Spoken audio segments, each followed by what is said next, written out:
Steve, thank you so much for joining us. You're here at the conference to talk specifically about engaging savers and how we encourage people to put enough into their pension pots.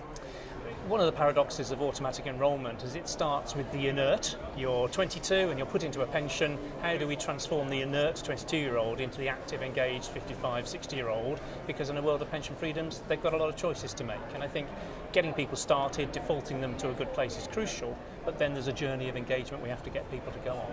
Indeed. Could auto-enrolment actually lead to a bit of complacency where people think they're doing enough? I think that's the real risk. When you've got a government-sponsored figure of 8%, which will be out next April, the government sets the rate of the state pension, people might reasonably suppose the government sets them at the level that you need to retire. And of course, particularly if you don't start at 22, 8% is not enough. We know that. PLSA has talked about much larger figures.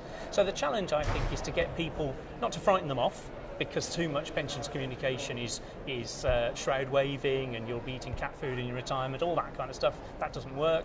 We've got to get people to just nudge up when they get pay rises, to think about pensions as giving them choices, not a sort of moral imperative and you're a bad person if you don't save.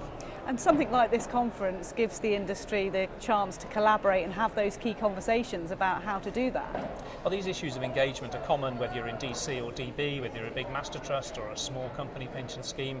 And what we can do at this conference is see what other people are doing. The session that I'm chairing is the sort of quasi-dragon's den where different communications consultants are pitching their different ideas, and I've seen glimpses of what they're saying. There's some pretty exciting ideas there. It's not that difficult actually, because we all believe in pensions. We have to enable other people to understand why we're so passionate. You mentioned the government there. What role must they play in all of this? Because there is suggestion that they perhaps need to be more involved with things like the pensions dashboard, perhaps even setting income targets to illustrate very clearly to people how they will be living if they save certain amounts of money now. Well, it's certainly true that one of the most often asked questions in pensions is how much do I need to save? And we all kind of look a bit shifty when we're asked that question because it's quite hard to know.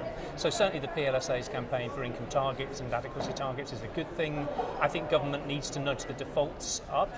Not necessarily take everyone in at 15% when they start work, that wouldn't work, but just try and have a system like in the States often, where when you get a pay rise you put a bit more into a pension. It just becomes what you do. If government can help establish those social norms, we'll all be in a better place. And trust is a massive issue for savers as well, isn't it? With the sort of increase in master trusts and governance perhaps becomes even more important.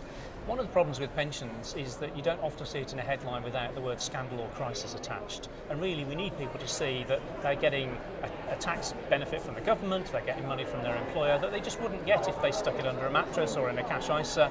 So they need to see that they are getting a significant return. They're also paying low charges, less than a penny in the pound of money is going to pay to run the pension. I think we have a good news story to tell. The challenge is to make auto-enrolment. This is a once-in-a-generation chance to tell a good news story, and we've got to seize it. And that's the key message you hope delegates here take away from this conference, really, get that message across. I think all too often workers don't appreciate the value of the pensions they've got. They don't see the employer contributions, and I hope that delegates will pick up some hints and tips this week to see how they can better communicate the valuable thing that pensions really are. Steve, thank you so much for joining us. Great to talk to you.